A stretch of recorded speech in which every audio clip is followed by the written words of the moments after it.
Rowe. Congratulations that it's still up and running. I'm happy to be back in person this year, as I'm sure you are as well. Hopefully we can stay that way if we're safe. I'd like to introduce Rebecca Rowe.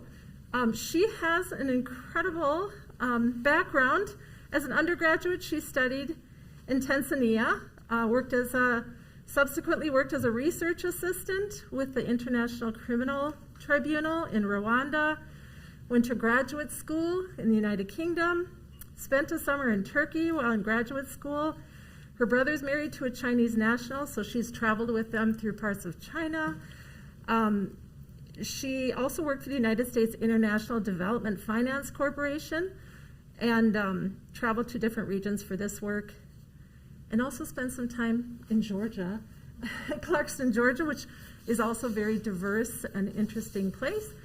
She is the director of the North Central Small Business Development Center at Central Lakes College. We also have some of her friends from Azerbaijan with us, and they're going to each be introducing themselves.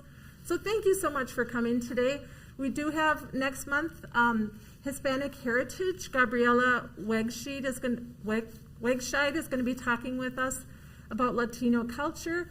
November, Gary Payne will be talking about 19th and 20th century Alaskan history and indigenous history. And then in December, we have Huda Ibrahim coming to talk about Somali Americans. So Rebecca Rowe, thank you.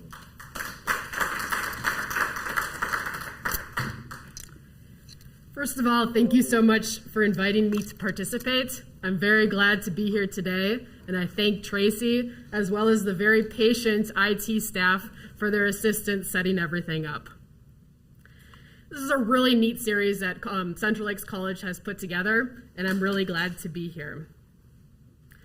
As Tracy said, my name is Rebecca Rowe, and I'm the director of the North Central Small Business Development Center. I think I'm 6 feet away. Does that mean I can take my mask off? Okay. SBDCs are resource partners of the United States Small Business Administration and provide training and technical assistance to entrepreneurs and small businesses throughout an 11-county region. I will say that our marketing budget for the SBDC is very small, so please do consider this a plug for the SBDC, and if there's any assistance that we are able to provide, please do connect. I did serve as a Peace Corps volunteer in Azerbaijan. Peace Corps is a 27-month commitment. The focus today, though, will really not be on Peace Corps, and we're going to instead focus on Azerbaijan. Many people in Brainerd and in Minnesota and throughout the United States may have never heard of Azerbaijan. I did not actually choose to go to Azerbaijan. I said when applying to the Peace Corps that I was willing to go where there was a best match for my skills and experience. That said, now Azerbaijan is a country about which I'm very passionate and about which I do like to share because of the kindness and hospitality.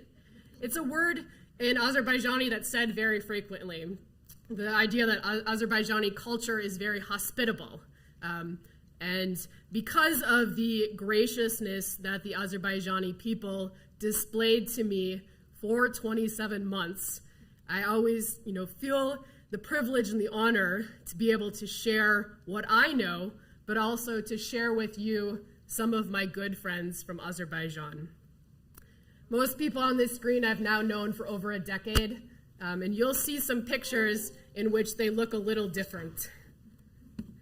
So we'll go ahead, allow each participant to introduce themselves.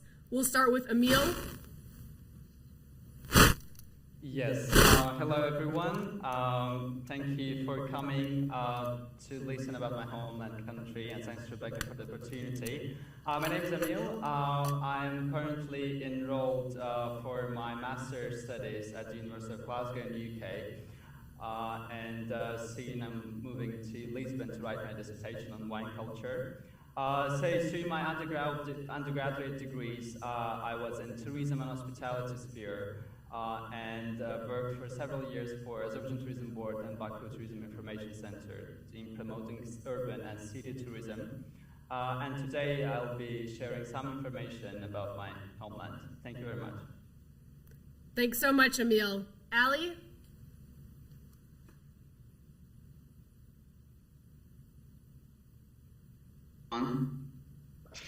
My name is Ali Mahabadli. I'm raised in Yevlax, Azerbaijan. I studied at Baku University.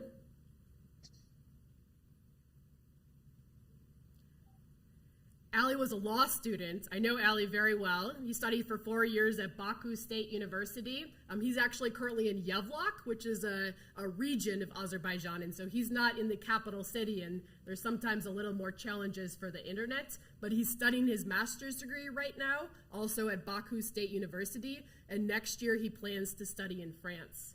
Ali, are you back on? No. Okay, Gunel? Hello, everybody in America. Hello, Rebecca. My name is Yunel. I am a biology teacher at the secondary school, and I'm also an English teacher of micro scholarship program, and I am also a T alumni of 2017. That's all. I'm happy to present my country. Thanks so much, Gunel. Ashraf? Hello everyone, my name is Ashraf. I am 23 years old. I did my bachelor's degree of civil engineering and now doing my master of science in structural engineering in Turkey, Istanbul Technical University. So I am a structural engineer, but besides of that I am doing photography, and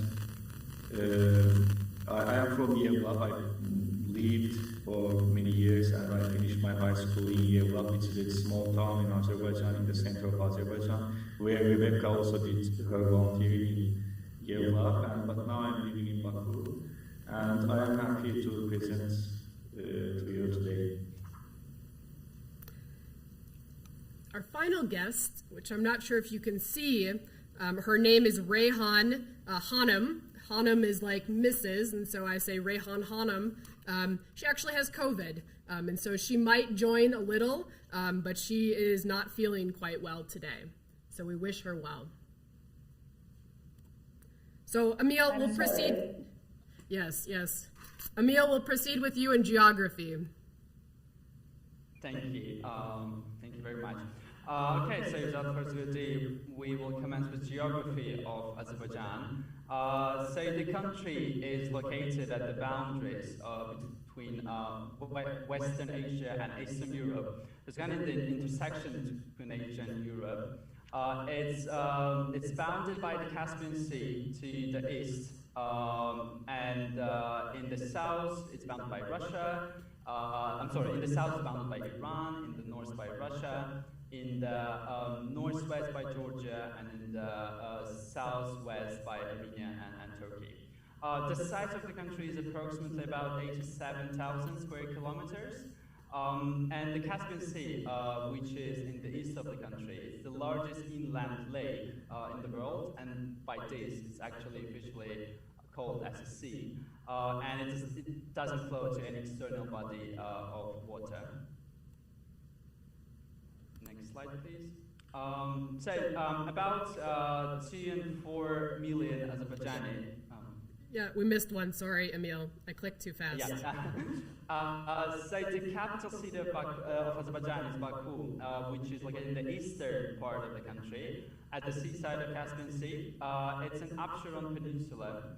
The interesting fact about Baku is that it's located minus 28 meters below the sea level, and it's considered as the lowest lying capital city in the world. Baku is the largest harbor and the largest harbor in the Caspian Sea and the largest city in Azerbaijan. Approximately 4 million people mostly live in the capital. The overall population of the country is around 10.2 million people. There are around 35 million Azerbaijanis, ethnic Azerbaijanis who live worldwide. The important thing to mention here is that at least 12 to 13 million people actually live in Iran, in the north of Iran. The Azerbaijanis, ethnic Azerbaijanis, are the largest minorities in Persia and Iran.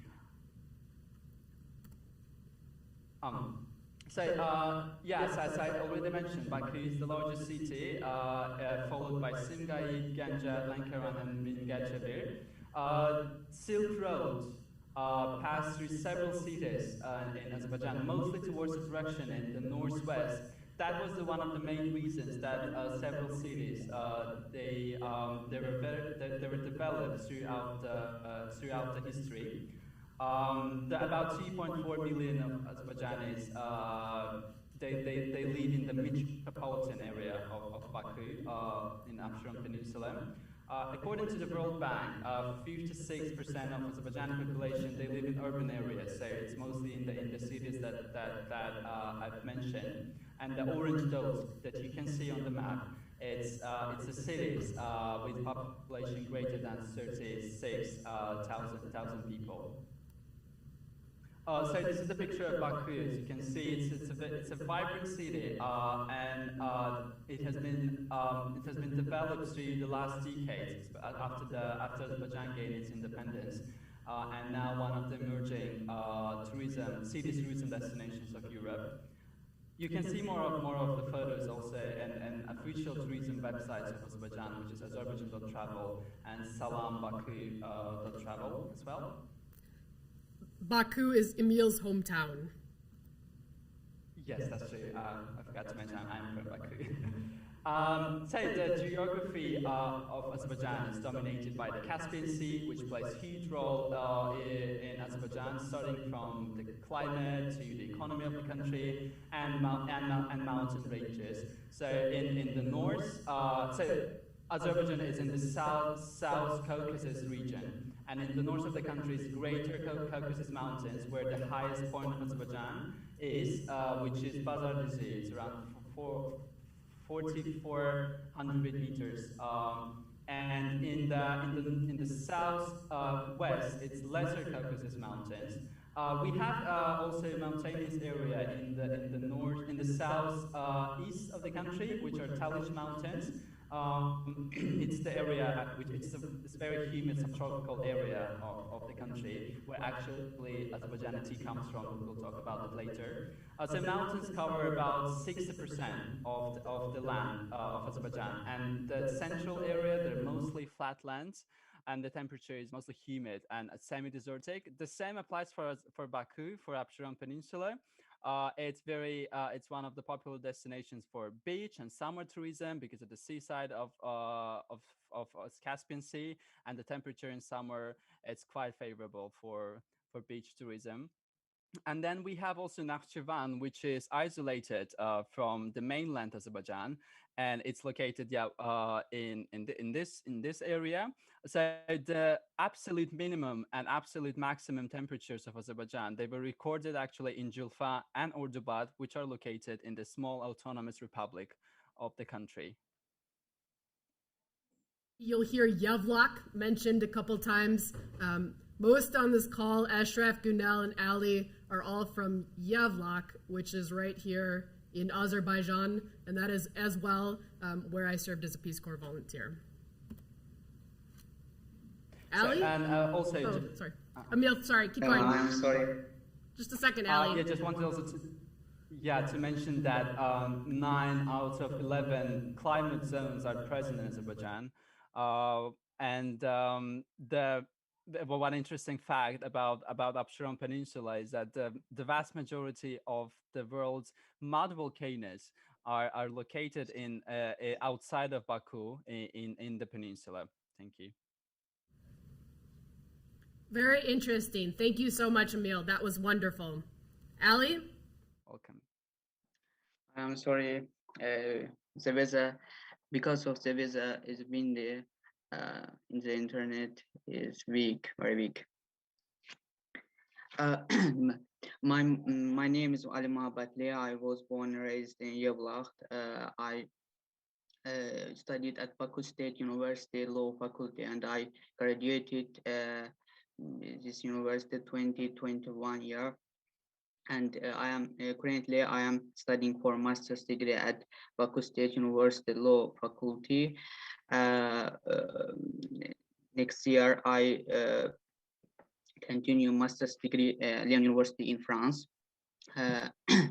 In France, I enjoy playing football in free time, reading, traveling, and and I traveled some countries such as Turkey, Georgia, Russia, Iran. So.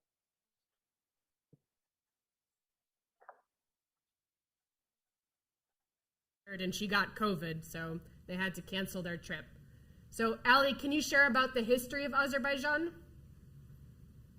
Yeah, Azerbaijan, ancient country. Azerbaijan is a very ancient country. Has a cave which belongs to lower Paleolithic period is the main evidence. The name of Azerbaijan comes from ancient state Atropatena. Extensive states of Azerbaijan. The Safavid state was founded by Shahsmal Khatai in 1501. Shahsmal Khatai is the Azerbaijan ruler. He also wrote poems in Azerbaijani. The language of the Safavid state was Azerbaijani. He wrote in Turkish when corresponding with other countries. Tabriz is one of oldest city in Azerbaijan. It was the Safavid state was proclaimed in Tabriz and became its capital. Then Safavid state ruled until the middle of 18th century. Azerbaijan was divided into small khans and emirs.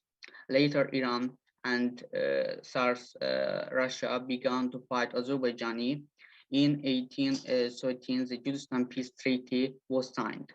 In 1828, the Turkmenchai Peace Treaty was signed. Azerbaijan was divided in two parts. The north was under Russian rule and the south was under Iranian rule.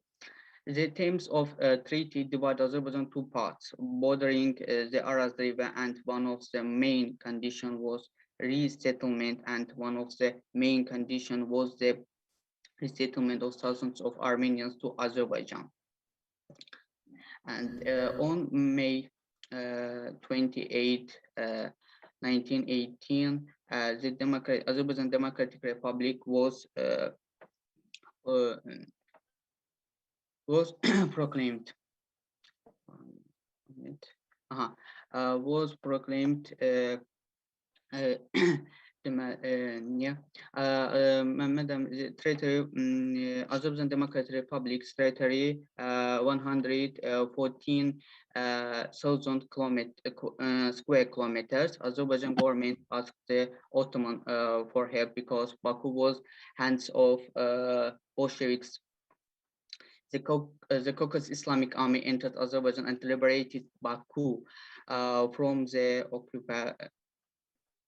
September 15. The Azerbaijan Democratic Republic had been operating for 23 months. Opened new school, Baku State University was opened 1919, sending more than 100 students to Europe to continue their education. Europe and United States recognized. Yeah. Do you study at Baku State University? Yes. Yeah. Does it still look like this? Yeah. No. No. Baku State University is older one. They have built several campuses now, so it's really huge. It's a huge campus, but it doesn't look like this now. Have that building This anymore? is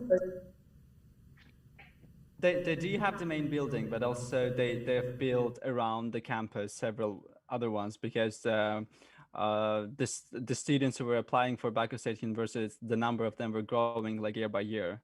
So that was the reason that they had to expand But it. I guess this building is not exist now. Like it is not used in the campus. Like there are different buildings, but this old building is not exist as I am not mistaken. No, I mean the building in the picture. It's not exist anymore. You can go on a walk, Ashraf, and find out, because you're in Baku. Yes, for sure. Ali, World War II?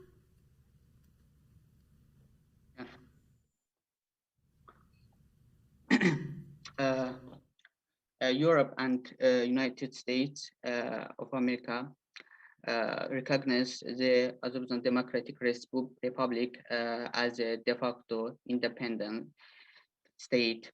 This was one of the successes of Azerbaijan state. In 1920, Lenin's Russia sent troops to Azerbaijan. Mehmed Amir Rasulzade resigned to prevent bloodshed.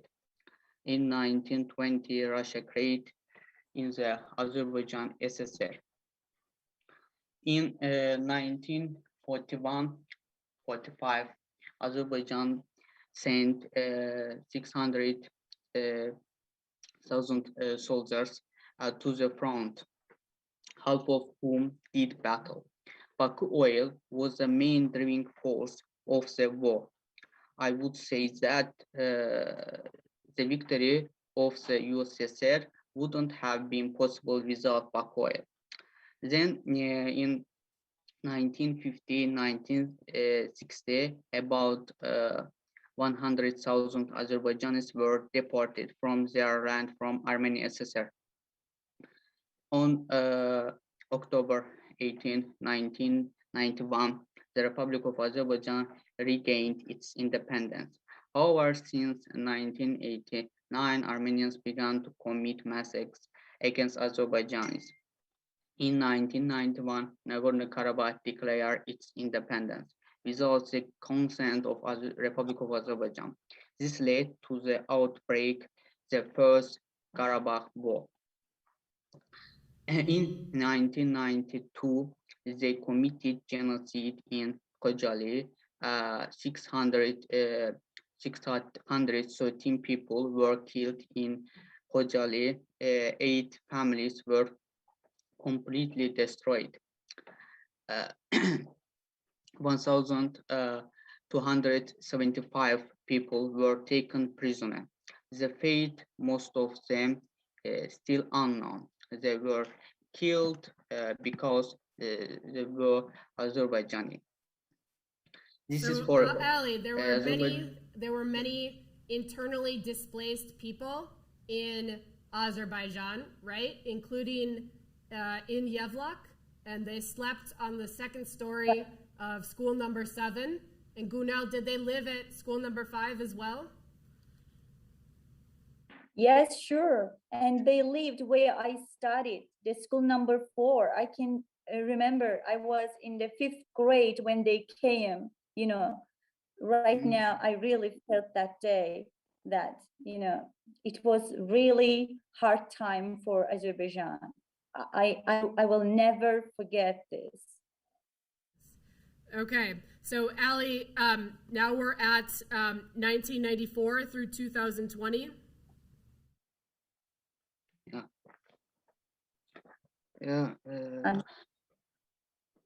They were Armenian fascism didn't end there. They occupied other regions of Azerbaijan.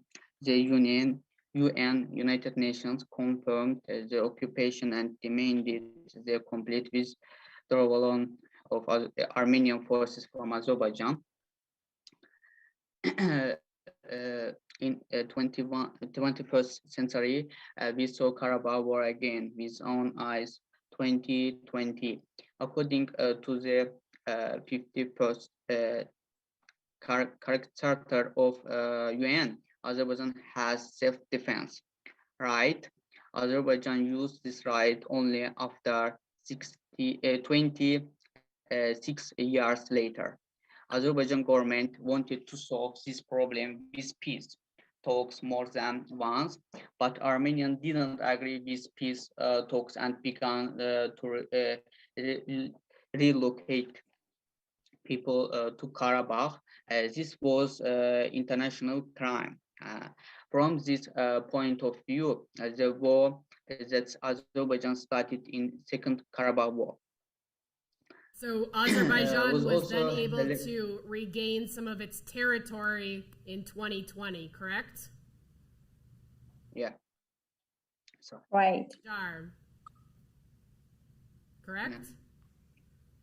yeah. So correct, it was okay. 2020. It was a victory for Azerbaijan because since After 1994, the United Nations had said that this land is Azerbaijani land, and then in 2020, Azerbaijan regained a great portion of its territory. Yeah, that's right. Okay, thank you so much, Ali. That was very good, very good. Thank you so much. Gunel, I think you're going to talk to us a little bit about Azerbaijani culture. You're welcome. Thank you, Rebecca. Azerbaijan is distinguished in Caucasus by its rich culture and ancient history. Azerbaijan has always influenced the culture of surrounding people throughout the history. Azerbaijani language belongs to Turkic family, and there is little difference, when we speak Turkish understand us and we understand them very well. But Azerbaijani's official language is Azerbaijani, but almost 32 or 38% of people speak Russian, because maybe we have been occupied for about 200 years by the Russian by the Soviet Union. We have been influenced under them, so that's why maybe some elderly people speak Russian language. But young generations started to learn English. Almost everybody wants to learn English because we even, the students, even at school, sit on exam. They take an exam in English and then they pass to next grade. If they got the great points in English, that's very good because English is a universal language. So that's why we learn it. And we have changed our Cyrillic alphabet into Roman alphabet, to Latin alphabet. So after we got our independence. I shared that I had so Peace Corps is 27 months in length. You do 3 months of training followed by 2 years of service in the location where you're going to live for 2 years, and then 3 months in kind of a practice community, learning Azerbaijani, learning the culture. And the family with whom I lived in Sumgayet near Baku, I did not speak Azerbaijani well at the very beginning. I did not know any when I arrived in Azerbaijan. They wrote a note from Peace Corps to my host family using the Latin alphabet, but my host parents couldn't read it, right? Because they had been educated under the Cyrillic alphabet. And it was a very interesting experience because they had never had the opportunity really to learn the Latin alphabet. And even if you go to the airport in Baku, there's a little Russian, but it's mostly in the Latin alphabet. And so if people who are older who read in Cyrillic cannot read basic information at the airport. Okay, food. Right, Rebecca, I agree with you. My father had the same experience with the host. So my father also can't, I mean, when he reads, he has difficulty with reading, you know, because he used to read in Cyrillic. So culture, I just said that Azerbaijan has very, very rooted culture, very rich culture. We have a great cuisine. Azerbaijani food is very delicious, guys. You should come to Azerbaijan one day. I hope all this situation will end, COVID virus will end, and you know we will travel again. So our popular meal is rice pulov. We cook it very specifically. I'm so sorry to say that I ate pulov in the United States, rice in the United States, but it wasn't the same with us. You have great sweets. I love sweets in America. It was so delicious. Cookies, cakes, you know, it was great. So, other popular meals in Azerbaijan include dolma and kebab. Dolma is ours, please. If you see dolma in America, please be sure that it's Azerbaijani food. Maybe some other, you know, people steal our cuisine, but it belongs really to Azerbaijani. So bread is served at almost all meals. We like bread, by the way. We love it. So and stale bread is not thrown away. It's sacred. For example, me, I don't like, throw the bread away. Instead of it, I like to give bread to animals or to birds because I don't know, maybe when we were kids, our parents taught this to us. So tea is very, very popular and delicious. You know, Rebecca, when I traveled to United States, I bought 2 kilos of tea, Azerbaijani tea. I thought maybe there's gonna be tea like us. So I made tea and I invited the other tea fellows to my apartment. You know, they really asked me what kind of tea it is. It's so great. And I gave the tea which was left because I was going to come back, and I gave to my coordinator, and she said, you know, like I am using it very thrifty, I mean very accurately, because she said she loved it. And can you remember you I bought tea and I gave it to you that could you please send it to my coordinator, and you did it. Thank you so much for this. I really Back to appreciated visit it. Azerbaijan in about 2017 or 2018, and Gunel had a whole big pack of tea for me that I had to send to people when I got into the United States so that they could have more Azerbaijani tea. Okay. How about Thank baklava? you for, okay. And baklava is the most delicious sweet in Azerbaijan. It is specially baked at Nowruz holiday. It's our national holiday. And, you know, it's so delicious. And it's so, I think it's very beneficial. It's sweet, but it has very healthy ingredients. There are some spicy, some walnuts, and after winter, the body got weak. And when you eat baklava, it really straightens your immune system, I think.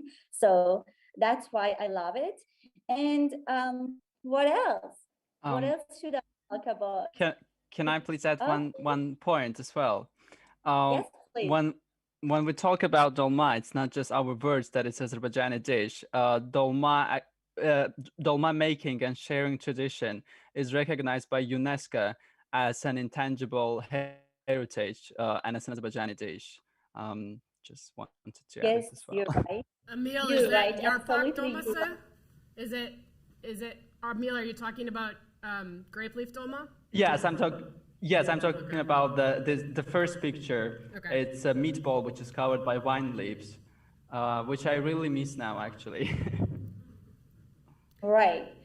Talking about the UNESCO, I would like also mention that our music mugams and mugams also, which is the foundation of Azerbaijan national music.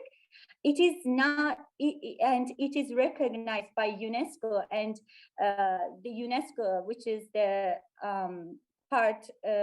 specialized organization of UN, UNESCO entered the Mugams to the list of world cultural heritage. By the way, I would like to share this. And Islam, we are Muslims, yes, we are Muslims, but although the majority of Azeris population is classified as Muslim, but few Azerbaijani describe themselves as religious. You know, Azerbaijan is a secular state, and religion is viewed as a very private matter.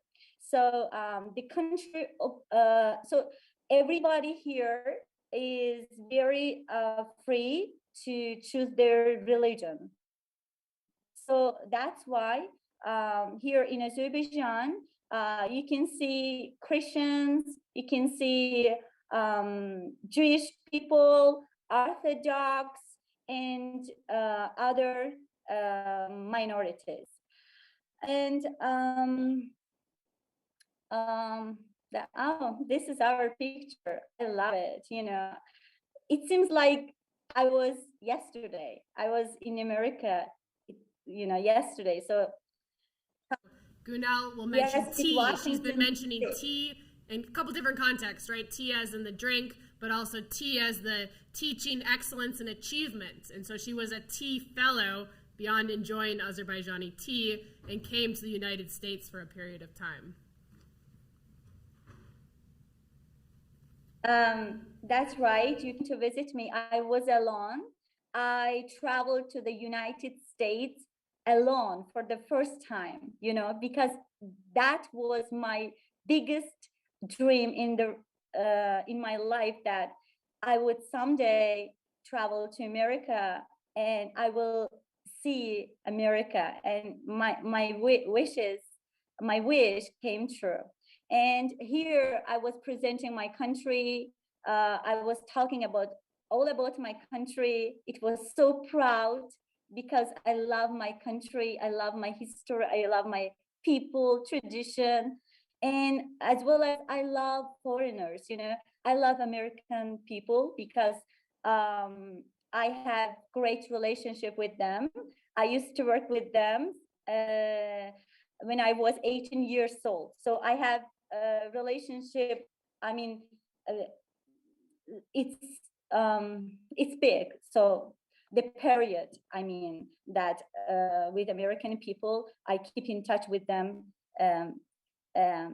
always. So this is my school where I teach. I really miss my school, and I am looking forward to go back and teach my students and see them. And I really love face-to-face teaching. So I hope the situation will end. And the education system in Azerbaijan is organized into 3 levels. So primary and basic, secondary, and higher education. Primary education is, grades 1 to 4. And after 4 years, they take an exam and pass to secondary school, which takes which last 5 years. 5 years, and when they are in the 9th grade, they also take an exam and then pass to higher education. So admission age is 6 in Azerbaijan, but we also have preschool education where children go, mostly they play, they learn, they reveal their talents, their skills, and also they learn how to take care of their mental and physical development. So that's very good. And yes, we also have problems in our educational system. I don't deny that. Azerbaijan has recently moved from Soviet Union education to a new curriculum system. So that's why we face many problems in our education currently. It's undeniable. But I think that in the future, I think that we are in the right direction right now. So I think that our future education will be in the right hands, managed by very good staff. I believe that. So why there's many problems? Maybe when students go upper grade, they have less interest in some subjects. They only concentrate on the subject that they are going to they are going to be in their chosen profession. For example, if they choose social education, they become less interested in science. For example, chemistry, biology, they only focus on social subjects. Or if they choose science, then they have less interest in literature or other studies, social studies. So this is the main problem. This is the issues. We are trying to prevent all these situations, and maybe in the future everything will be good. I believe so. So I think they are taking an exam because they're sitting and writing something. Yes, in Azerbaijan, students really become more stressful during the examinations, or even before it. Parents ask me, and they ask me some advice, about this situation, how they can help their children to become relaxed, to become less stressed, and this is a problem too, I think. Yes. I always laugh at this picture. It's actually a picture of Ashraf, and you'll see it says 590 on the sash he's wearing. That's his score on the entrance exam. His score. Right. Yes, this is me 6 years ago. It's Wow. very Yeah, different than the this is United fine. States. Imagine if somebody took their ACT or the SAT and wore a sash with their score. Yes, this is for a ceremony actually. We had a Very ceremony good score. in like It's a very good score. So ah, yeah. yes, this is from a ceremony where like it is like the attributes of the highest scores from Yevlar. It is something that the city mayor did. So like it was like some demonstration and something like that. It is 6 years ago, me by the way. Okay. This is a great job. And Rebecca, may I add some facts, some really interesting facts about Azerbaijanis? Sure, 1 minute. If you guys, if you come to Azerbaijan, if you see that Azerbaijani people don't smile at first, please do not take it personally, because here in Azerbaijan, people, don't always smile at strangers, but it doesn't mean that they are not welcoming people. They're really welcoming people, and they are the most hospitable people in the world. Everybody say that, all foreigners say that.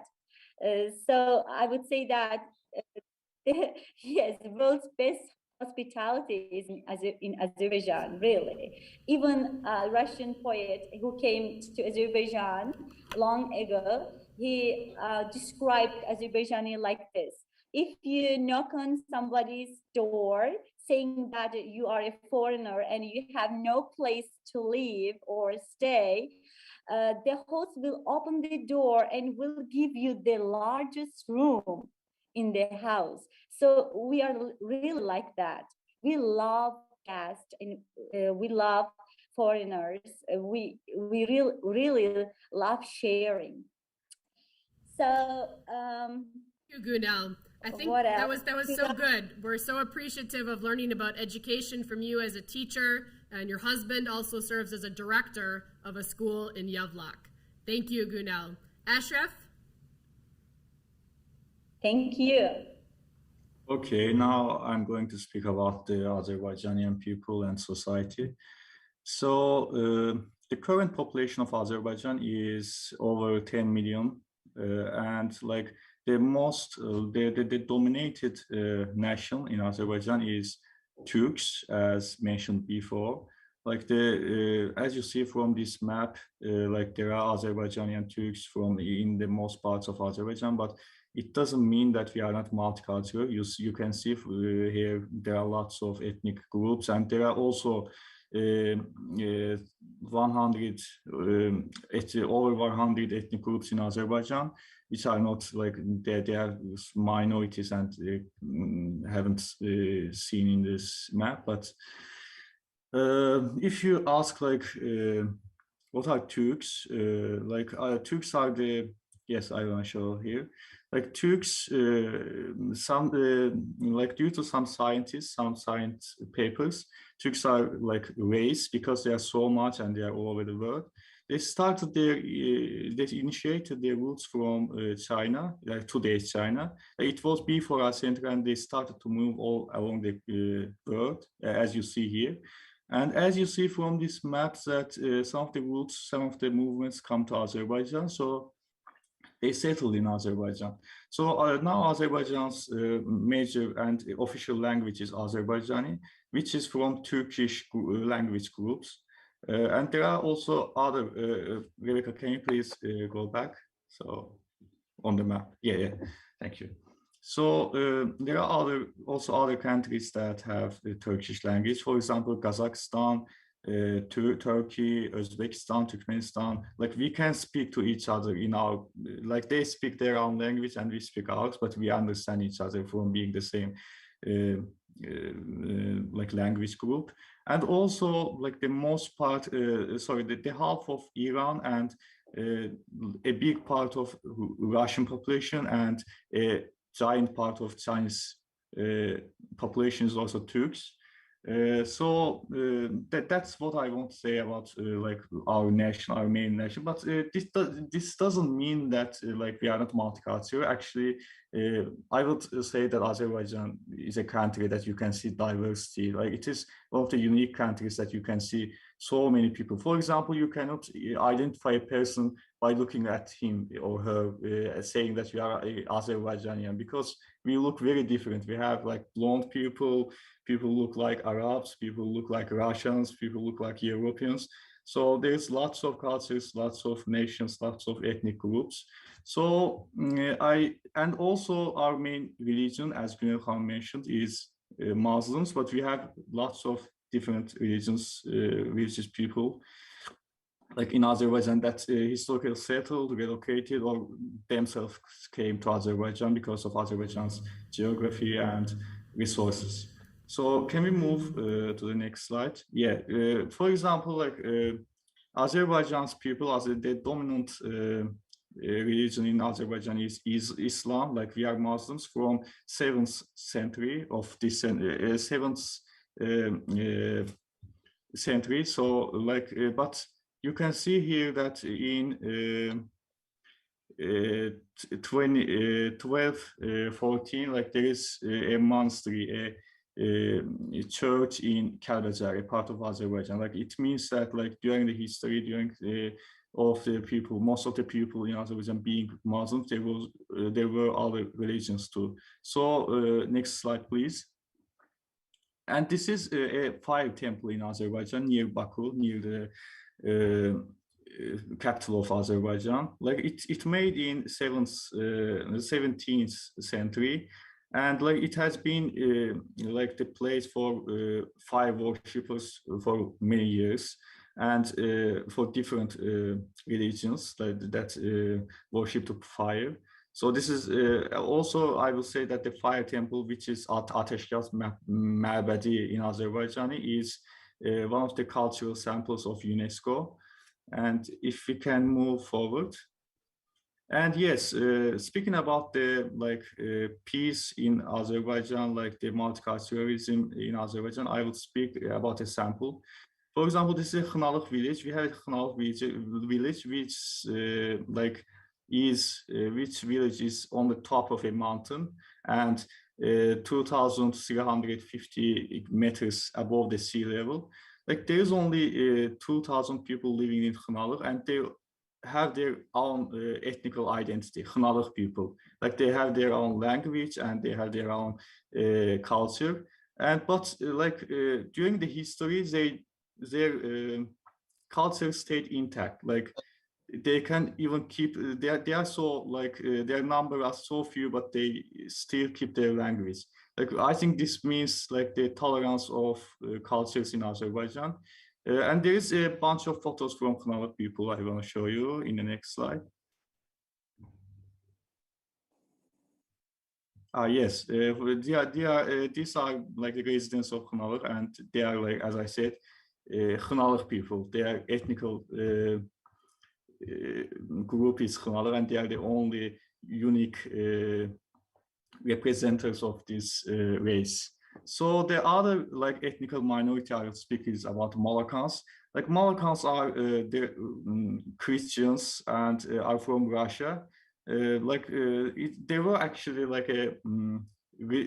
a part of Christians, but they were opposite to Russian government in 19th century, and they were relocated, expelled to Azerbaijan. But today, as they have expelled from Russia, but came to Azerbaijan, but they are, I can say that more comfortable in Azerbaijan. They have their Christian ceremonies, they have their own identities, their language. They still have their looks of Christian identity on them and Russian identity. So these are a good examples that you can see how multicultural our country is. So also speaking about, I would also mention one thing that as Günel Khan mentioned, we have been in Soviet Union for a lot of years, so it influenced our pupil too. For example, there are Russian schools in Azerbaijan, some children go to primary schools in the Russian language, and there is also a lot of influence. There are people speaking in Russian and can speak in Azerbaijan, and it also increases the variety of Azerbaijan culture. So if you ever come to Azerbaijan, you will see you can't identify something for example, this is something special in Azerbaijan culture, because we host a lot of cultures. We have a dominant culture, as I said, we have Turkish culture, but we have so little from everything, so that you'll be surprised of this variety. So speaking about the economy in Azerbaijan, I can say we are the richest country in Caucasus, and this is because of the oil reserves Azerbaijan has. In Caspian Sea, we have high reserves of petrol. I think consists of 0.45% of the whole world's oil reserves. And because of that, there's lots of international companies like British Petroleum, Shell, and ExxonMobil working on our oil reserves. And these reserves makes engineering a VIP job in Azerbaijan. And besides of that, like the how can I say, like being doctor is also something VIP in Azerbaijan. But like as I say, like, if you look for something different in Azerbaijan, it is oil and gas engineering. Like it is something VIP. But this doesn't mean that Azerbaijan's economy is only focused on oil. We have other areas also developing. Maybe some of our friends would like to speak about that. Ashraf, I think Emil actually just disconnected, possibly. He might need to reconnect. Yeah. But let's use this opportunity to see as we end if there's any questions from the audience. Okay. Thank you. I think I finished. Thank you so much, Ashraf. Any questions? Please, I'll repeat what you say. Is the Caspian Sea salty? Okay, the question was, is the Caspian Sea salty? Yes, it is a salty, well, officially it's a sea, it's a salty sea, but depends, of course, on the territory. So in the northern part, which borders Russia, it's not salty, and that's why it gets frozen in winter, but in the rest of the Caspian Sea, it's pretty much salty. Please. Are you experiencing the same climate problems that the United States is having? So are you experiencing the same climate problems that the United States is having? My assumption is I will speak. I will answer that. I think we don't, because like we have, for example, if you say the fires in the woods, we don't face that because of the rich water resources. But like climate change is something that we also need to get aware, because for example, the global warming is a problem that we will also face. So we have some kind of activities of self-awareness, but we don't have so much critical problems. But it's very hot here in Azerbaijan. It becomes hot every passing year. Yes, the climate change I think influences Azerbaijan too. Yes. Due to the weather, yeah, it is very hot. Also, Yevlar is a hot place, as Rebecca can approve. This year was unbearably hot. Are there lots of mosquitoes? Oh, yes, lots of mosquitoes. When I would tell people in Azerbaijan where I was going to live, they would say, Yevlak istidir, ditiler var, meaning it's very hot and there's lots of mosquitoes. Yevlak is a city between... Go. Speak. I can't imagine how mosquitoes bear this hot heat, you know? Yeah, there's lots of mosquitoes. Actually, so I heard from my mom, she lives in Baku, and she said that this year actually there were less mosquitoes, and probably it's also because of the climate change, I would say. Yes. Because usually they're packed in summer in Baku as well. For mosquitoes. Rebecca, could they talk a little bit in Azerbaijani? Just a short conversation so we can hear the language. They have asked for you to speak in Azerbaijani so they can hear how Azerbaijani sounds. So,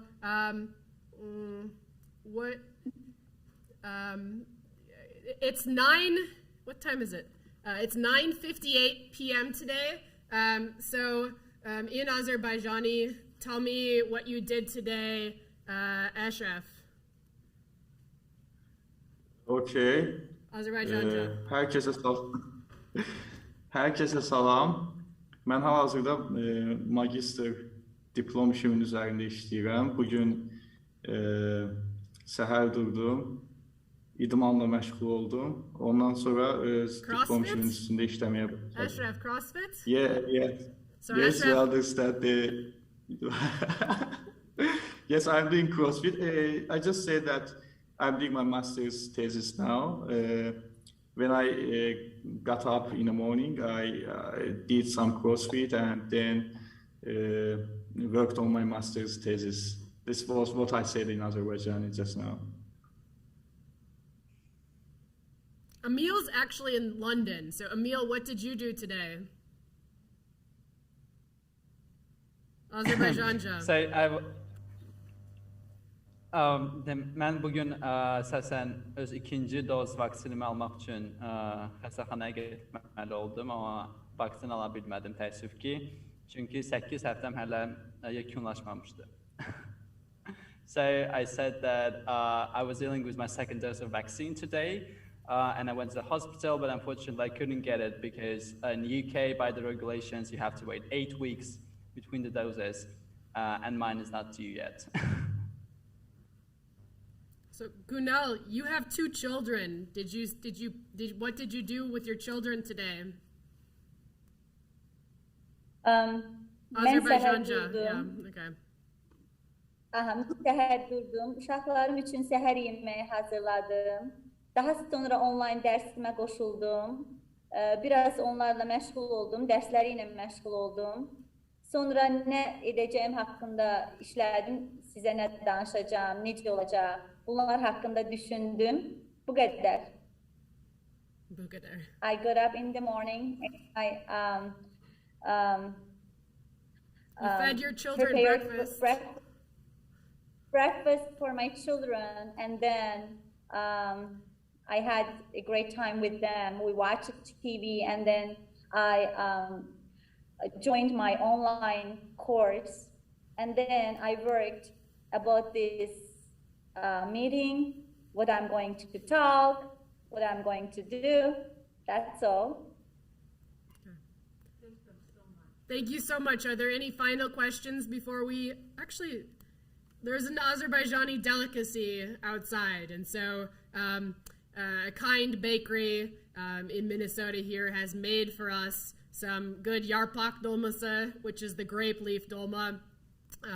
One of the families with whom I lived in Azerbaijan had a lot of family who was in Ukraine, and they did not have any grape leaves in Ukraine, and so we would have big 2-liter pop bottles that would be cleaned out, and we would pick the grape leaves, and then we would stuff the grape leaves in the bottle and send it off to Ukraine so that they could make grape leaf dolma. And so there's some out there for you to try, as well as some Azerbaijani baklava. But of course, I think we want to say a big thanks to our absolutely outstanding guests here today.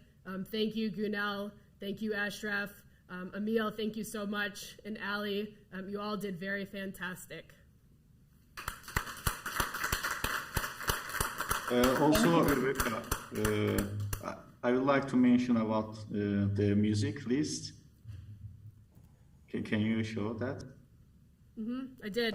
Yes, yes. This is a music list I did. These are Azerbaijani music lists.